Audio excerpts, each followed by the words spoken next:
les bendiga, mi gente. Un gran gusto estar aquí con ustedes. El nervioso soy yo, porque imagínense lo que es sustituir hoy a Ricardo. Eso le cuento a mi hermano, mi hermana, que no es nada así como sencillo, ¿verdad? Pero vamos a hacer el mejor de los esfuerzos confiando en la misericordia del Señor y en la misericordia de ustedes también, ¿verdad? Bueno, hoy me corresponde desarrollar el capítulo 1 del Evangelio según Juan, del versículo 1 al versículo 5. Vamos a ver si logramos llegar al versículo 5 porque aunque son solo 5 versículos, este Evangelio está tan cargado de teología, tan cargado de verdad profunda. Juan era un teólogo tremendo, ¿verdad? Y cuando uno aborda este texto no es como para pasarlo de manera rápida, demanda un estudio detenido y sobre todo por las implicaciones que tiene. Ustedes saben, hermanos y hermanas, que Juan 1:1, bueno, Juan 1, el capítulo entero, pero especialmente Juan 1:1 ha sido muy manoseado, si se quiere, ha sido muy intervenido por diversas agrupaciones religiosas, porque este versículo encierra un punto neurálgico de nuestras convicciones, de nuestra doctrina, que algunas personas niegan. Entonces, ¿qué es lo que hacen algunas agrupaciones para negar la teología que está necesariamente implícita y también explícita en este versículo? Bueno, modifican la traducción de la Biblia y se justifican detrás de supuestos recursos técnicos, ¿verdad? Entonces, para poder afianzar adecuadamente nuestras convicciones en este texto, necesitamos estudiarlo bien, y esto me permite traer a colación algo que quería decir antes de empezar, y es que vamos a estar abordando algunos elementos técnicos. Yo sé que eso normalmente no se hace mucho, lo evitamos. Bueno, aquí nuestros pastores con muchísima razón y muchísima sabiduría lo evitan. Uno lo evita porque lo técnico se vuelve un poco aburrido y a veces es innecesario. Pero en este caso, el versículo lo amerita, así es que vamos a estar abordando algunos aspectos un poquito técnicos y allí voy a solicitar, cuando lleguemos a esos puntos, su paciencia. Quisiera iniciar comentando que desde el libro del Génesis y a lo largo de toda la Biblia, pero especialmente iniciando en el capítulo 1 y versículo 1 del Génesis, se esgrime una extraordinaria teología que nos presenta uno de los aspectos fundamentales de nuestra fe, y es la teología creacional, la teología del Dios creador. En el libro del Génesis, desde un principio se nos dice, Dios es el creador de todas las cosas. Todo deriva de Él, ¿verdad? Lo vivo y lo inerte, lo espiritual y lo material, lo activo y lo inactivo, lo que es duro, lo que es energía, absolutamente todas las cosas derivan de Dios. Este punto comienza a desarrollarse desde el mismo versículo 1 del libro del Génesis, corre a lo largo de todo el Antiguo Testamento y luego se continúa desarrollando en el Nuevo Testamento.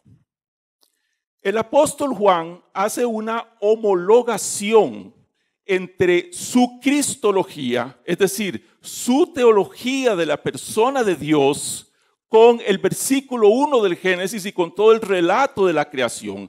Hay una conexión entre el Evangelio de Juan y el libro del Génesis. Es una conexión totalmente intencionada por parte de Juan, pero algo de lo más interesante es que Juan no únicamente se circunscribe a repetir la verdad que ya está expresada en el libro del Génesis y otros textos sobre que Dios es creador, y que es una doctrina muy importante porque obviamente al decirnos que Dios es el creador de todas las cosas, lo que está haciendo es diciéndonos que Dios está por encima de todo, que Él está más allá de lo creado, que Él no está circunscrito a las limitaciones del espacio y del tiempo. Él es eterno, Él habita mucho más allá del tiempo y de lo material, etcétera, etcétera. Y en consecuencia, a todos los seres humanos le debemos obediencia, le debemos adoración, le debemos reconocimiento.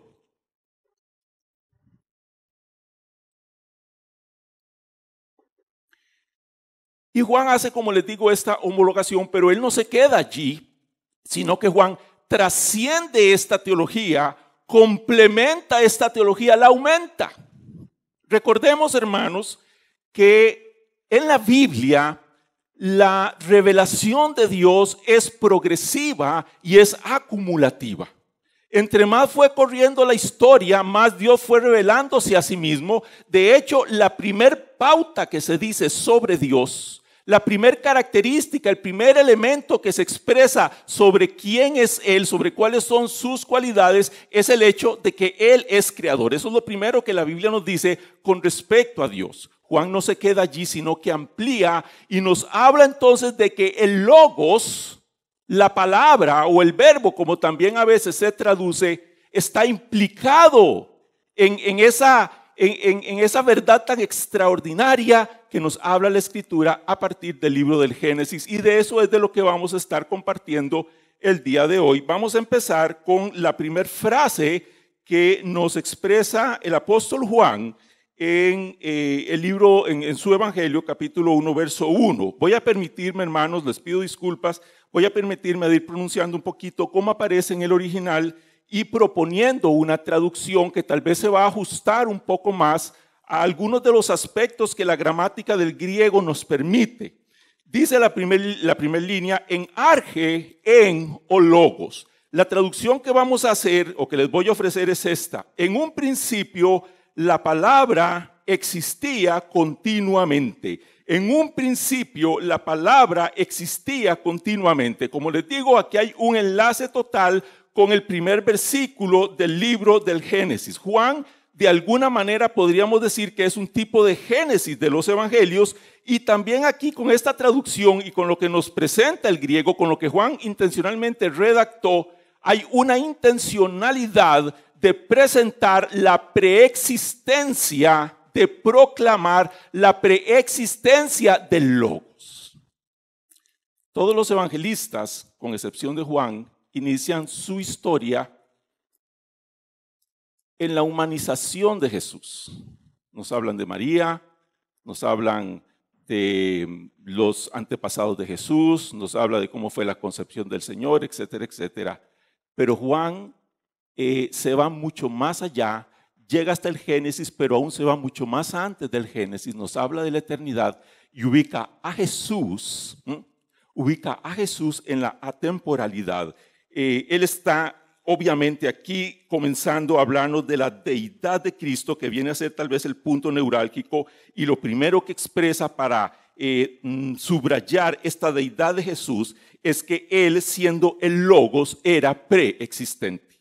La palabra Logos es un término que originalmente tenía que ver con la palabra pronunciada, con la palabra que se decía, pero con el pasar del tiempo, el término logos, que aparece en el original y que es el que se traduce por verbo a veces o por palabra otras veces, llegó a implicar todo tipo de palabra. Llegó a implicar la palabra hablada, llegó a implicar la palabra escrita, llegó a implicar la palabra revelada. Cualquier tipo de expresión verbal queda implicada dentro del término logos. Es el término más amplio con relación a lo que es palabra dentro del griego, por lo menos del griego koiné, el griego antiguo, que es en el que se escribió el Nuevo Testamento.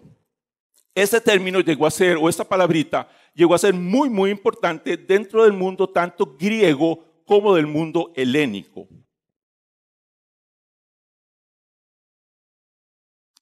Como ustedes saben, hay una diferencia significativa entre el mundo griego y el mundo helénico. Lo griego es antes de Alejandro Magno, lo helénico es después de Alejandro Magno. Hay filosofía en los dos ámbitos y el término logos fue tomado por muchos de estos filósofos de los dos lados para hablar, especialmente los estoicos, aunque también algunos otros, de el logos como el principio que genera todas las cosas, el principio que está detrás de la creación de todo y el principio también que le da movimiento, actividad o vida a todas las cosas. Algunos teólogos, especialmente de tipo materialista, han querido hacer un enlace muy intenso entre Juan y la filosofía. Básicamente algunos lo que están diciendo es Juan le robó o le sustrajo a los filósofos su teología y la presentó aquí en su evangelio, pero esa es una idea que no es correcta. Si bien es cierto que los filósofos desarrollaron el concepto de logos, también es cierto que la principal fuente de Juan para desarrollar su teología con respecto a Jesús es el Antiguo Testamento, que está rico en teología y que ya en su versión al griego, que se llamaba la Septuaginta, utilizaba el término logos. Juan se fundamenta en todo lo que el Antiguo Testamento va diciendo, pero también se fundamenta en las mismas enseñanzas de Jesús, lo que Jesús mismo dijo con respecto a sí mismo. La enseñanza de Jesús y el Antiguo Testamento son las bases teológicas de Juan. No nos olvidemos que Juan no era un filósofo que divagaba en el mar de la filosofía para a través de la especulación tratar de alcanzar el conocimiento. Juan no es alguien que está divagando. Juan es un apóstol del Señor que está bajo la guía del Espíritu, es un teólogo que está haciendo afirmaciones muy concretas con respecto a la persona de Jesús. Entonces, lo primero que nos dice la Escritura aquí es que en un principio la palabra existía y existía continuamente. La segunda cosa que nos dice Juan dice kaiologos en proston seon. Vamos a traducirlo de esta manera. Y la palabra estaba continuamente cara a cara con Dios. Probablemente ustedes observarán que en lugar de traducir era, estamos traduciendo estaba continuamente o estamos traduciendo existía continuamente. Esto se debe a que el tiempo verbal que utiliza Juan, básicamente para tratar de explicarlo, lo que da a entender es de que la acción se ha realizado en el pasado y está vigente en el presente. Juan está hablando de algo que se realizó en el pasado. Juan está hablando de algo que tenía existencia antes de. Por eso es que estamos también expresando que aquí hay toda una intención en el uso de los tiempos verbales por parte de Juan para hablar de la preexistencia del Mesías. Ahora bien, dice aquí entonces, la palabra estaba continuamente cara a cara con Dios. Y este es otro elemento trascendentalmente importante.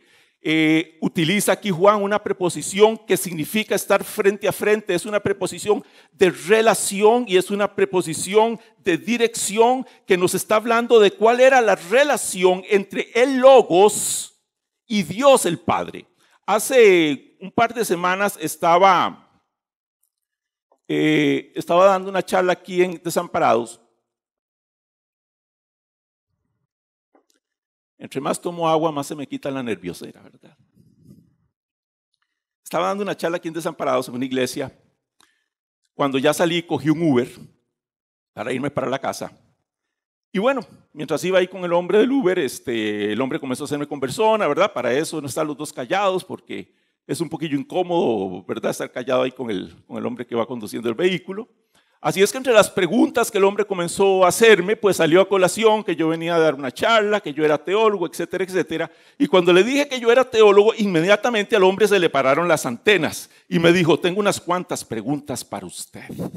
Y ahí mismo yo dije, ay, Señor, ¿qué vamos a hacer aquí? Yo venía cansado, yo venía deseando llegar a mi casa. ¿Quién sabe qué tipo de preguntas me va a hacer este hombre? Pues la cosa, hermanos, es que realmente lo que él tenía no eran preguntas, sino aseveraciones. Él se había construido a sí mismo una teología sobre el Hijo de Dios. Y esta teología tenía mucho que ver con Juan 1:1. Él me dijo lo siguiente, yo creo que Jesús es un Dios creado. Él es Dios, pero Él fue creado. Y bueno, comencé yo a tratar de entender por qué razón él estaba afirmando eso. Y me dice, es que en Juan 1:1 dice que que Jesús era el Logos, que Jesús era la palabra. Así es que él en un momento dado era nada más algo que se pronunciaba, algo que se decía, un argumento. Pero hasta que él se hace carne es que ese argumento se convierte en una persona. Evidentemente este señor no está entendiendo lo que dice aquí en el texto original. Yo comencé a tratar de explicarle un poquito. Pero esto que dice Juan aquí de que el Logos, la palabra, estaba cara a cara con Dios, en una relación con Dios el Padre, lo que está haciendo es dándole características de persona al Logos. Y esto es algo extraordinario, porque Juan no solamente nos dice que Jesús era la palabra creadora, sino que nos está diciendo que Él cohabitaba con Dios el Padre. No solamente cohabitaba frente a frente con Él, no solamente estaba en una relación con Él, tenía la capacidad para estar en el mismo lugar al lado de Dios, frente a frente con Dios. Nadie puede estar frente a Dios si no es Dios mismo. Aquí Juan está comenzando a trazar varios elementos con relación al Logos. Es preexistente y habita en el mismo lugar con Dios y tiene una relación cara a cara y una relación activa con Dios el Padre. Entonces poco a poco Juan, como les digo, nos va planteando a este Logos como verdadero Dios. Y luego nos dice una tercera frase, y esta tercera frase, hermanos, es tal vez el punto neurálgico de lo que quisiera compartir hoy con ustedes, porque es precisamente esta frase en donde algunas personas se han basado para modificar la traducción de nuestras Biblias y han traído confusión sobre la vida de algunas personas. De hecho, con un cierto argumento que ya casi vamos a presentar, muchos creyentes han sido apartados de la fe para unirse al grupo de los testigos de Jehová.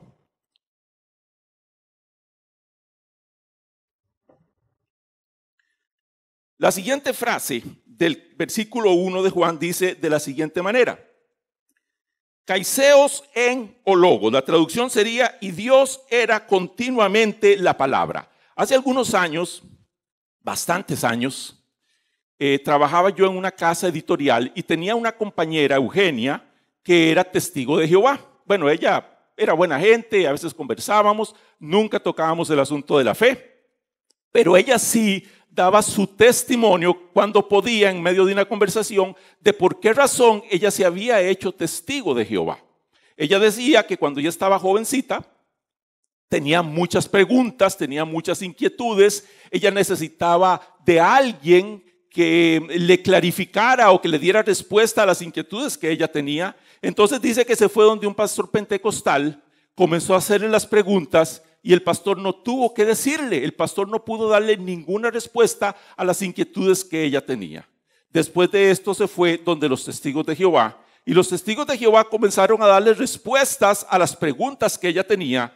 Y en razón de esas respuestas fue que ella identifica que la religión de los testigos de Jehová es la religión verdadera y en consecuencia se unió a ella. Y esto nos hace ver un cierto elemento que a veces nos pasa, hermanos. Y es que nosotros nos hemos vuelto cristianos sumamente devocionales en muchas ocasiones. Y damos gracias a Dios por esfuerzos como la escuela Apolos.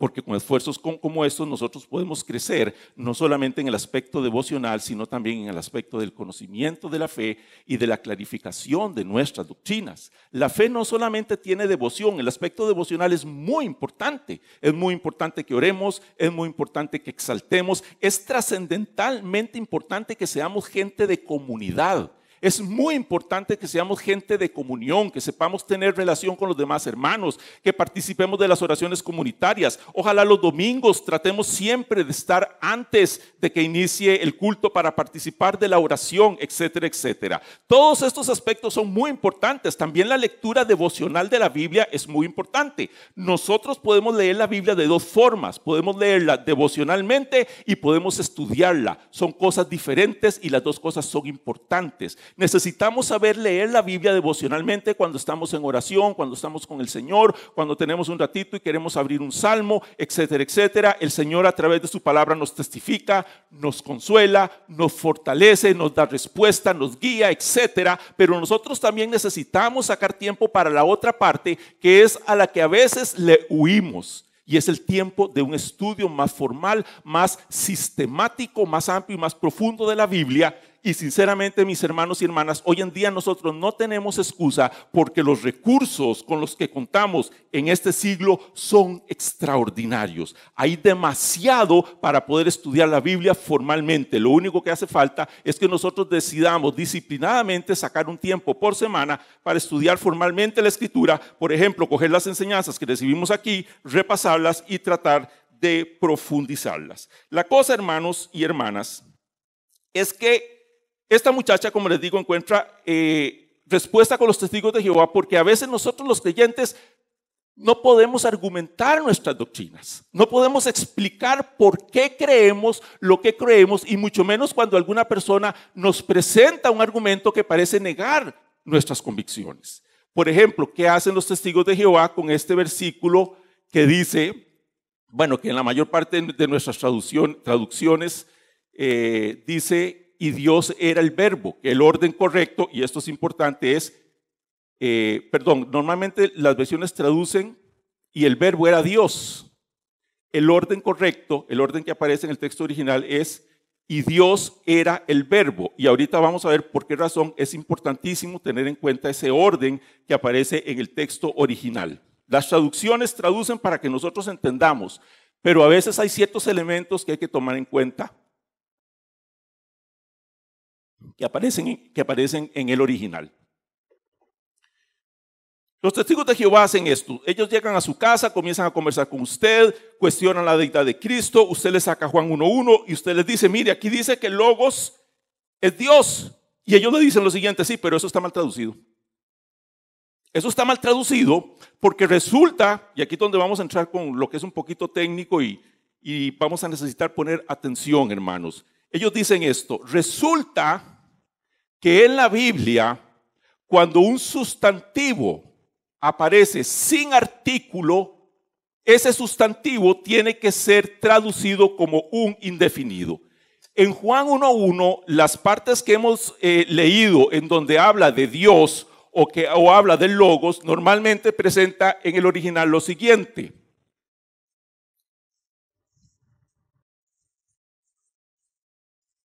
¿Presenta esto o presenta esto? Resulta, hermanos, que esto y esto son artículos. Entonces, estos artículos hacen que la palabra theos o theon, que es Dios, se traduzca al castellano como un sustantivo definido. Pero en esta frase específica, lo que aparece es esto, nada más aparece la palabra theos en o logos. La palabra theos aparece sin el artículo. Entonces es allí donde ellos llegan y dicen que es que hay una regla gramatical que establece que cuando un sustantivo que está en el predicado, y ahí el sustantivo es predicado, cuando un sustantivo que está en el predicado aparece sin el artículo, debe ser traducido como un. Entonces ellos llegan y traducen y el verbo o la palabra, ellos utilizan el término la palabra en su traducción, y la palabra era un Dios. A cada rato me meto hacia acá y me acuerdo que tengo que correrme hacia acá. Y la palabra era un Dios. ¿Ok? Bueno. Cuando un testigo de Jehová le sale a una persona cristiana, evangélica o católica con ese argumento, nos deja manos arriba.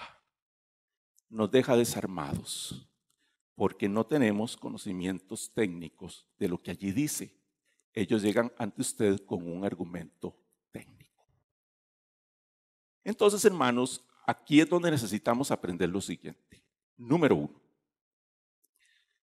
Es cierto que en el griego existe no una ley, no una regla como ellos lo presentan, sino una pauta de traducción que nos dice que normalmente un sustantivo sin artículo es un indefinido y puede traducirse como un Dios, una pala, una caverna, etc.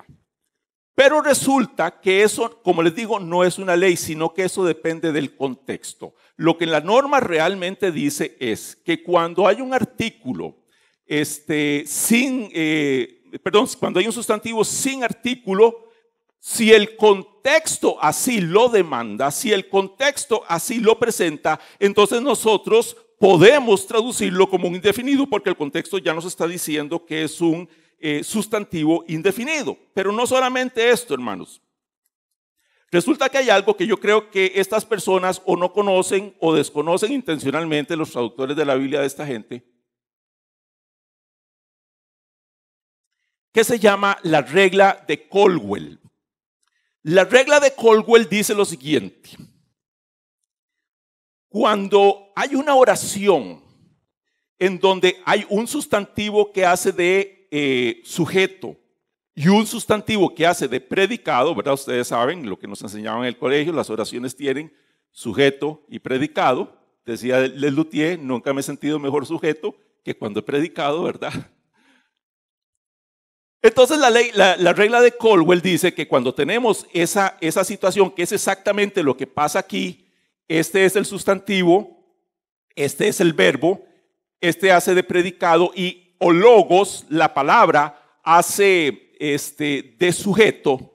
Esa regla dice que normalmente cuando el sustantivo que hace de predicado está antecediendo a un verbo, no utiliza artículo. No utiliza artículo. Por tanto, no necesariamente todo sustantivo que aparece sin artículo es un indefinido. Y sobre todo cuando está antecediendo a un verbo. Entonces resulta, hermanos, que este argumento que los testigos de Jehová nos presentan es falaz. Es una falacia, es una verdad a medias, porque toman una norma o más bien una pauta de traducción y lo convierten en una regla estándar para todo lo que aparezca dentro de esas características. Pero no solamente el problema de ellos está allí.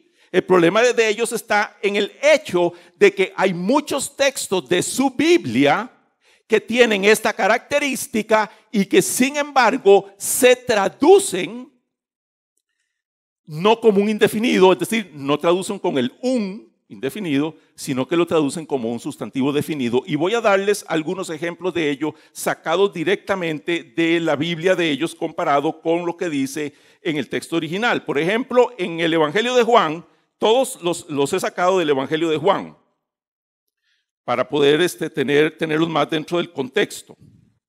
En el Evangelio de Juan, capítulo 5, versículo 27, traduce la Biblia de ellos de la siguiente manera. Porque Él es el Hijo del Hombre. Resulta que la palabra hijo ahí es la palabra ios. En el texto original aparece así, sin el artículo. Sin embargo, ellos no lo traducen como un indefinido. Repito la traducción de ellos. Porque Él es el Hijo del Hombre. De hecho, ellos en la traducción le meten un artículo definido. Él es el Hijo del Hombre, pero en el texto original no tiene artículo. Entonces aquí ellos están quebrando su propia regla. Porque ellos deberían traducir aquí que Él es un Hijo del Hombre. Si es que siguen la regla que supuestamente infaliblemente hay que seguir, pero no la siguen. ¿Por qué no la siguen? Muy sencillo, porque el contexto demanda que la traducción no sea con un artículo indefinido. Segundo caso, Juan capítulo 19, versículo 21. La versión de ellos traduce de la siguiente manera. No escribas, aquí están los judíos pidiéndole a Pilatos que por favor no le ponga el nombre o la expresión Rey de los Judíos a Jesús encima de la cruz. Perdón. Entonces, los testigos de Jehová traducen de la siguiente manera.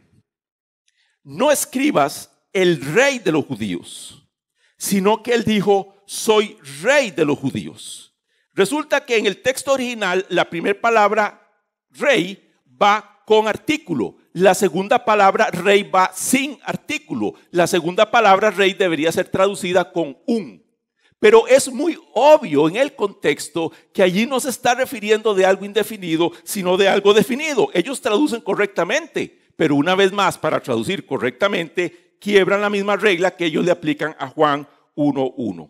Tengo otros ejemplos más aquí, no lo voy a extender, hermanos, para no hacerlo pues muy cansado. Yo sé que estas cosas a veces demandan más atención y nos cansan un poquito, pero básicamente lo que yo quiero expresarles, mis hermanos, en esta noche es que el texto de Juan 1:1 sí está correctamente traducido cuando ponemos que el verbo era Dios.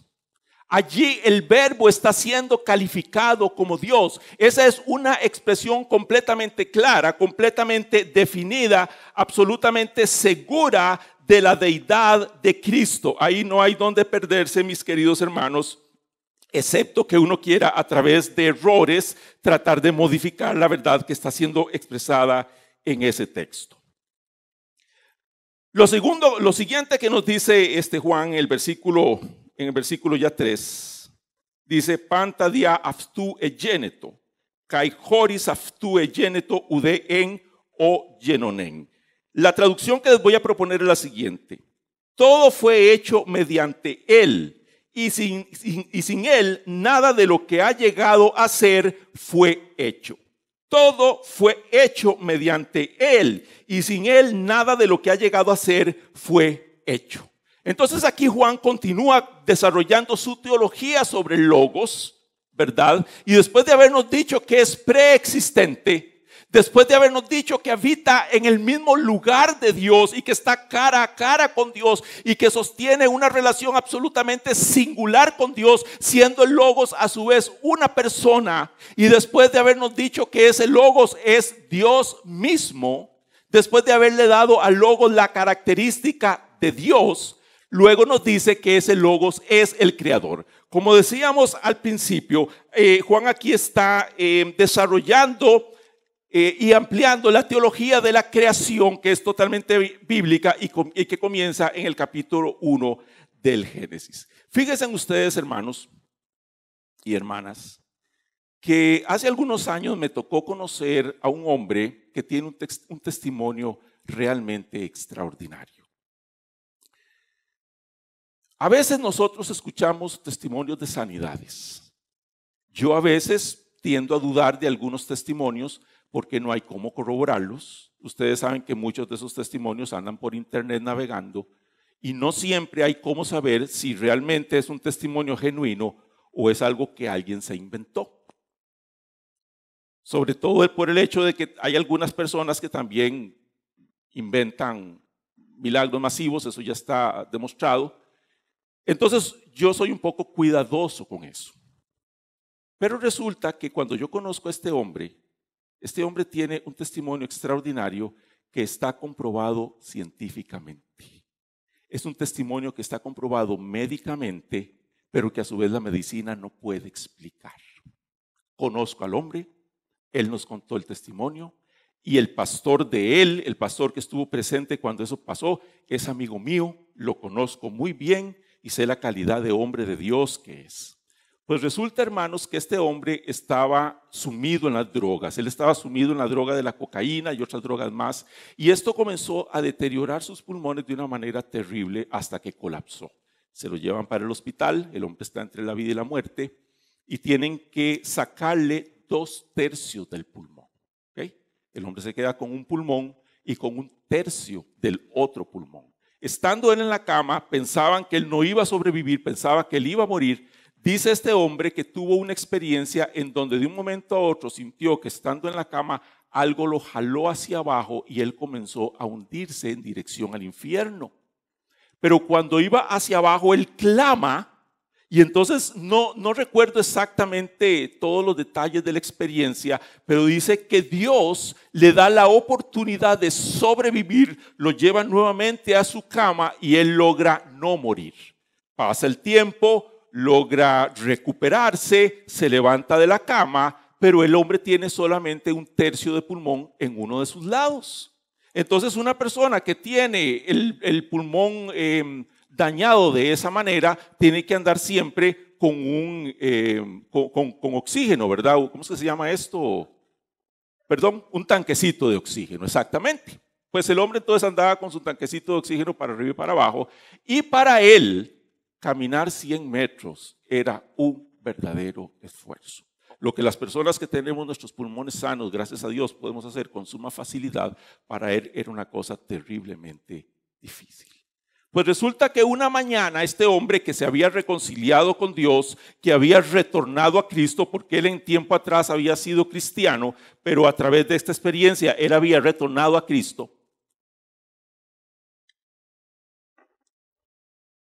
Resulta que este hombre una mañana se levanta como si nada, no se da cuenta que está respirando perfectamente, sale de su casa, baja una cuesta para ir a comprar el pan, vuelve a subir la cuesta con el pan como si nada, y hasta que llega a su casa se percata que está respirando perfectamente. Pasa un poquito de tiempo, tenía una cita de control en donde tenían que ir a ver cómo seguía él con su problema del pulmón, etc. Y dice el hombre que llega a la sala donde están todas las personas que tienen pues un mal parecido al de él, y dice que todos están con su tanquecito de oxígeno, excepto él. Ya él no lo estaba necesitando. Entonces ya llega el hombre, se sienta, espera que le toque su cita, van llamando a la gente. En el momento en que él entra, la doctora no le quería creer que él era el paciente. La doctora lo conocía, pero ella no le quería creer que él era el paciente. Ella pensaba que él era un hermano de él que había venido a sustituirlo. La cosa es que ya hacen la investigación, ya ella comprueba que él es el paciente, que no tiene el tanquecito, que está respirando perfectamente, que aparentemente no tiene ningún problema. Eso médicamente es imposible. Entonces ella hace una consulta con otros médicos y le hacen nuevas radiografías para ver qué es lo que estaba pasando. Y tenía el pulmón completo. Dios le había restaurado por completo su pulmón. Nuestro Dios es el Dios creador. Nuestro Dios fue el Dios creador. Nuestro Dios continúa siendo el Dios creador. Parte de la teología de Juan es lo que nosotros llamamos la nueva creación. Dios, el creador, hizo una primer creación, pero cuando nosotros hemos venido a Cristo, en Cristo Jesús, nosotros hemos venido a ser participantes de una nueva creación. De hecho, en el libro de Santiago, como lo llamamos normalmente, que es su verdadero nombre, el libro de Jacobo, pero bueno, en el libro de Santiago, en el capítulo 1, verso 8, si no mal recuerdo, dice que nosotros somos el primer acto creador de la nueva creación de Dios. Juan está hablando aquí de la nueva creación, pero él homologa en sus palabras dos aspectos, que esta es, por cierto, una característica muy interesante de Juan, que él arroja expresiones que tienen dos sentidos. Y cuando él comienza a hablar aquí de que el Logos es asimismo el creador, todo fue creado, todo fue hecho mediante él, y sin él nada de lo que ha llegado a ser fue hecho. Él está aquí incluyendo no solamente la primer creación, y podemos decir y pensar que incluso los actos físicos en donde Dios hace cosas extraordinarias, como el pulmón que le puso a este hombre, sino que también está implicando la mayor creación, que es esta segunda creación de la cual hemos venido a ser participantes todos nosotros.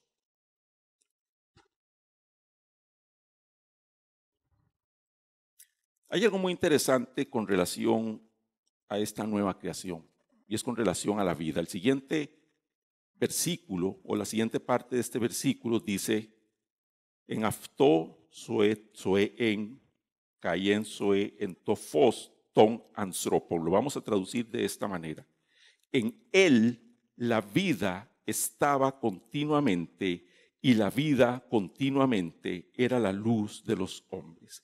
En él la vida estaba continuamente, y la vida continuamente era la luz de los hombres. Aquí se está implicando algo extraordinario, y es que la vida no es creada, la vida es comunicada. Si recordamos en el libro del Génesis capítulo 2, versículo 7, si no mal recuerdo, dice que Dios creó al hombre del polvo de la tierra y sopló en él aliento de vida. La vida ya estaba en Dios. Dios no creó la vida. La vida es parte de las características inherentes de Dios. Estas características que comienzan a explicarse en el libro del Génesis nos dicen primeramente que Él es el creador, pero también nos dice que la vida ya estaba en Él mismo. Y Él lo que hace es comunicar esta vida, y particularmente la vida al hombre. Pero ahora Juan no solamente nos está diciendo que esa vida estaba en Dios, sino nos está diciendo que esa vida estaba en el Logos. Nuevamente está equiparando a Dios con el Logos, al Logos con Dios. La creación, según nos lo presenta Juan, fue un asunto de acuerdo, fue un asunto de equipo, fue un asunto de unidad. Recordemos que cuando Jesús ora en Juan capítulo 17, versículo 1 en adelante, que esa es una oración extraordinaria, en donde Jesús allí también le dice al Padre: Padre, glorifícame con la gloria que yo tenía antes de que todas las cosas existiesen. Por eso decíamos al principio que la teología de Juan se fundamenta en las cosas que Jesús mismo dijo respecto a él. Jesús afirmaba que él era Dios y Jesús afirmaba que él era eterno y que él había estado con el Padre antes de que todas las cosas fuesen creadas. La creación es un acto que se realiza en unidad entre el Padre y el Hijo. De hecho, ese versículo que acabamos de leer dice que todas las cosas por medio de Él, por medio del Logos fueron hechas. El Logos vino a ser el medio, así es que viene a ser co-creador. Juan no está sacando a Dios de la ecuación de la creación, a Dios el Padre, perdón. Juan no está sacando a Dios el Padre de la ecuación de la creación, sino que todo lo contrario nos está hablando de este conjunto del Padre y del Hijo realizando la creación, y nos está diciendo que esta cualidad que no fue creada sino compartida, que es la vida, no solamente estaba en el Padre, sino que también estaba en el Hijo. En Él la vida estaba continuamente, y la vida continuamente era la luz de los hombres. Yo no sé, mis hermanos, si algunos de ustedes han podido ver un video maravilloso que ha sido publicado en internet en algunas páginas serias, y que corresponde a una investigación que hicieron unos científicos. Tomaron un video de lo que acontecía cuando un óvulo era fecundado. Pues resulta, mis hermanos, que en el mismo momento en que el espermatozoide fecunda el óvulo, ese óvulo estalla en luz. Y ahí está en el video, yo lo he visto y es completamente serio, mis hermanos. Cuando la vida se genera, cuando el óvulo es fecundado, en ese momento en que se gesta la vida, no solamente hay vida, sino también hay luz. Juan hace una relación extraordinaria entre la vida y la luz. Donde está la vida de Dios, también está la luz de Dios. La vida era la luz de los hombres, y esta vida estaba específicamente en la persona del Logos. El Logos es co-creador, Él es la vida, Él es la luz misma. Nuevamente tenemos a Juan jugando con dos aspectos. Por un lado está el aspecto físico. Él dio la vida física especialmente al ser humano, especialmente al hombre, pero también es el quien nos trae la vida eterna. Juan capítulo 17, versículos 2 y 3 dice así: como le diste potestad sobre toda carne, aquí está Jesús orando al Padre, para que todos los que le diste a estos les dé vida eterna, y esta es la vida eterna, que te conozcan a ti, el único Dios verdadero, y a Jesús el Mesías, a quien tú has enviado. Fíjense, hermanos, que hay algo muy bonito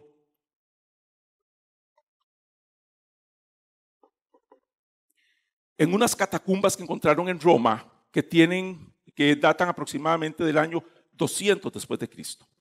Es decir, son catacumbas que están muy cercanas al siglo I, cuando se desarrolla la iglesia, lo que llamamos, lo que algunos llaman la iglesia primitiva. Yo prefiero llamarle la iglesia inaugural. Resulta que en estas catacumbas los investigadores encontraron que habían dos tipos de tumbas. O más bien que en Roma habían dos tipos de tumbas. Estaban las catacumbas, que eran propiamente de los cristianos, y estaban las tumbas de los paganos, de los gentiles. En las tumbas de los gentiles, por lo general, encontraban cenizas, ¿verdad? Y lo que encontraban era que los romanos ponían sobre la tumba el apellido.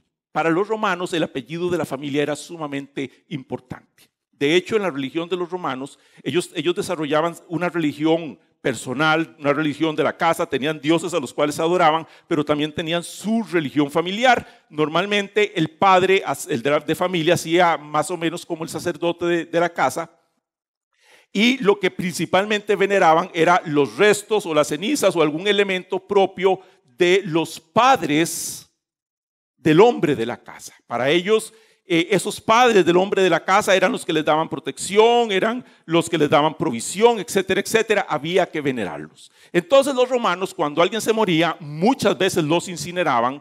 De hecho, parece que en esta época había cierta presión de parte del imperio, por algunas razones, de incinerar los cadáveres, y ponían el apellido en relación a los padres por razones de tipo religioso, como les digo. Pero en las catacumbas los cuerpos estaban completos. Los cristianos no quemaban a sus muertos, y los cristianos no ponían el apellido. los cristianos ponían el nombre de pila del muerto. Y ellos ponían el nombre de pila del muerto porque la esperanza cristiana, y así lo interpretaban ellos en aquella época, era que en la resurrección de los muertos Dios iba a llamar a cada creyente por nombre.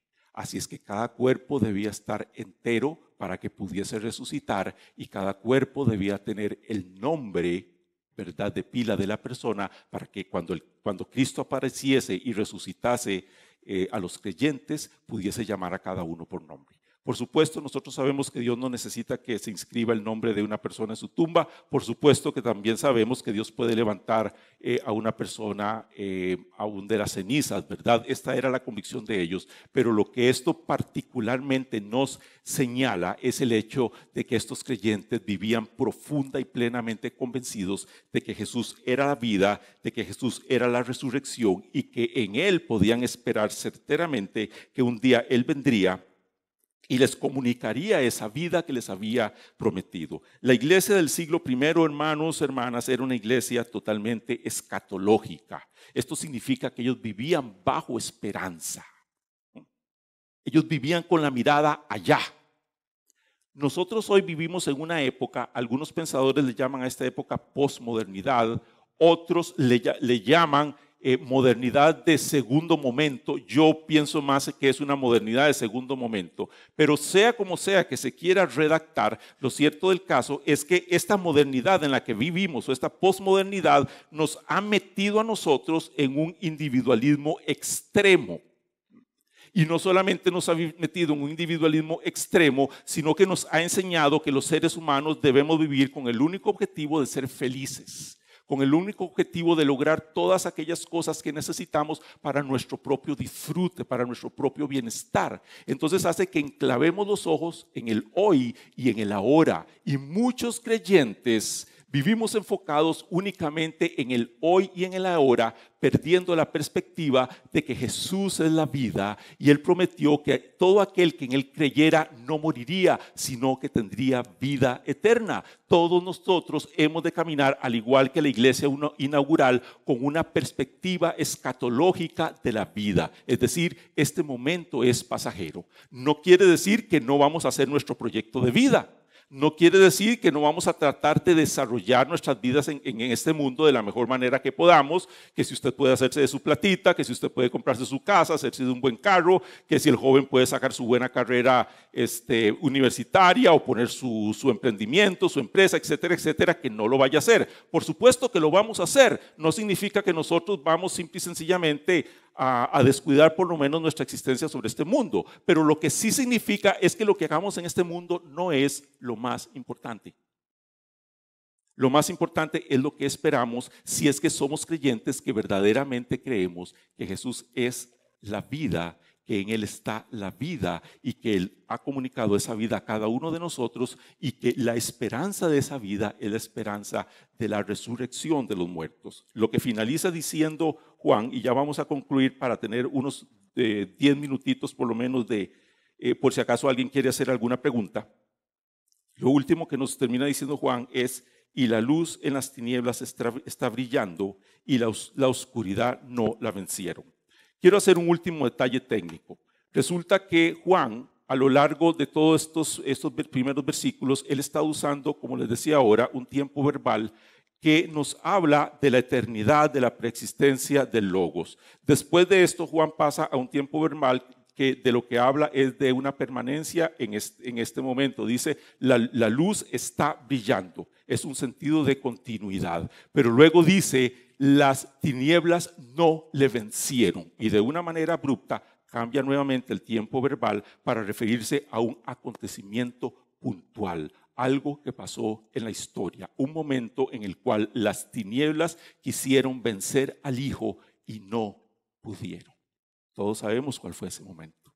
Evidentemente Juan está hablando del momento de la cruz. Fue allí cuando las tinieblas principalmente trataron de vencer la luz, trataron de apagar la luz, pero Juan nos está diciendo anticipadamente, antes de llegar al final de su evangelio para hablar de la muerte y resurrección del Hijo de Dios, anticipadamente nos está diciendo que esa luz siempre brilló porque tenía luz en sí mismo, que esta es la otra característica que también es comunicada porque es parte de la naturaleza de Dios. Él es vida y Él es luz. Eso no fue creado, eso Él nos lo compartió. Y esa luz que permanentemente estaba brillando nunca pudo ser vencida por las tinieblas. La luz es victoriosa. Jesús venció, jamás pudo ser derrotado, jamás será derrotado, y su victoria es también para nosotros. Un pastor, concluyo con esto, nos contaba lo siguiente. Dice que él trabajaba en el campo, a veces tenía que trasladarse ya cuando todo estaba oscuro. Había caído la noche, no había luz eléctrica, el hombre comenzaba a caminar por senderos sin luz, y en medio de los senderos habían culebras, habían serpientes.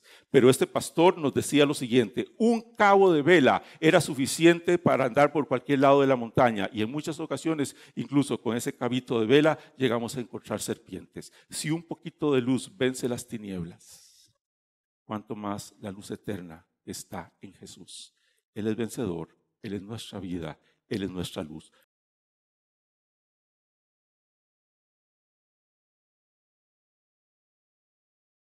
Eso es un gran problema de traducción, mi hermano. Yo creo que Reina Valera y la mayor parte de las traducciones nuestras traducen el verbo, alguna que otra traduce la palabra.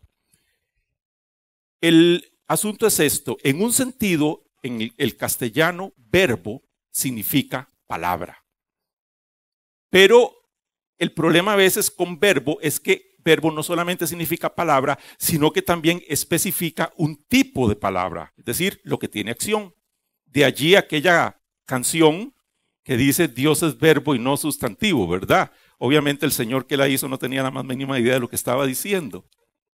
Pero el sentido de verbo que tenemos allí no es el sentido de verbo de acción, sino de palabra en general. Yo personalmente preferiría traducir palabra, pero eso es un asunto que tiene que ver mucho con el traductor, lo que se quiere rescatar. Siempre hay dificultades en la traducción porque estamos hablando de un griego que se dejó de hablar hace como 1800 años a un castellano que se habla hoy. Entonces no siempre traducir es fácil. Lo que yo recomiendo, mis hermanos, cuando ustedes estudien la Biblia, y voy a agarrarme la pregunta del hermano para compartir este tip, nunca estudien la Biblia con una sola versión. No se casen con una sola versión. Tengan siempre por lo menos 4 versiones diferentes. 2 versiones de equivalente dinámico y 2 versiones de equivalente literal. ¿Qué quiere decir esto? Bueno, las versiones de equivalente dinámico son las que traducen palabra por palabra, son las más literales, como las Biblias Reina Valera, como la Biblia textual, que para mí es la más literal que hay, a mi gusto. La Biblia textual, la Biblia de las Américas, esas son Biblias de equivalente literal. Las de equivalente dinámico son la Nueva Versión Internacional, la Dios habla hoy, la del lenguaje actual, traducción del lenguaje actual, etcétera. Esas Biblias son de equivalente dinámico. ¿Cuál es la diferencia? Las literales tratan de apegarse más a la estructura del griego. Las de equivalente dinámico tratan de que el mensaje que está en la Biblia sea más entendible, porque a veces cuando nos apegamos demasiado a la estructura se hace menos entendible, más difícil. Entonces hay algunos traductores que tratan de traducir de tal manera que sea bien entendible, pero el problema es que tienen que soltarse un poquito de algunas estructuras. Entonces, ¿qué es lo que podemos hacer? Utilizar siempre 2, por lo menos yo diría que unas 4 versiones, pero como mínimo 2, una de un tipo y la otra del otro tipo, y tratar de comprender el texto en virtud de lo que esas varias versiones nos van presentando. Recordemos, como siempre, que esas son versiones, son formas en que se traduce. Aclaro no más una cosa: no tengamos temor ni duda de las versiones que tenemos. Están hechas por biblistas profesionales, están hechas por eruditos, por expertos. No es cualquier persona a la que ponen a traducir la Biblia, son personas que conocen muy bien lo que hacen. Así es que podemos tener confianza, simple y sencillamente que hay variantes, y eso más bien nos enriquece, porque nos permite tener una comprensión más clara de lo que hay en el texto original. Y si en último término alguien tiene pues una duda, para eso están aquí los pastores que les pueden aclarar pues las dudas que tengan sobre algún texto en particular. ¿Alguna otra pregunta? yo creo pues que entonces estamos, mis hermanos. Muchísimas gracias por su paciencia, que Dios me les bendiga y estamos. Bueno, puestos en pie, oramos. ¿Qué les dije? Un banquete, todo un banquete, ¿verdad? Puede invitar a alguien para la próxima semana y seguimos estudiando el libro de Juan. Señor, gracias por tu fidelidad, gracias por esa luz que alumbra los ojos de nuestro entendimiento y nos hace comprender que separado de ti muy poco vamos a alcanzar. Gracias por tu fidelidad, Dios. Gracias por el hermano Troy, por esta enseñanza que una vez más nos confirma y establece y nos recuerda que estamos en la luz verdadera, esa luz que vino para alumbrar lo más recóndito de nuestra existencia. Gracias, Señor. Acompáñanos a nuestros hogares, Señor, y gracias. Gracias por tu fidelidad. En Cristo Jesús. Amén. Muy buenas noches, que Dios le bendiga.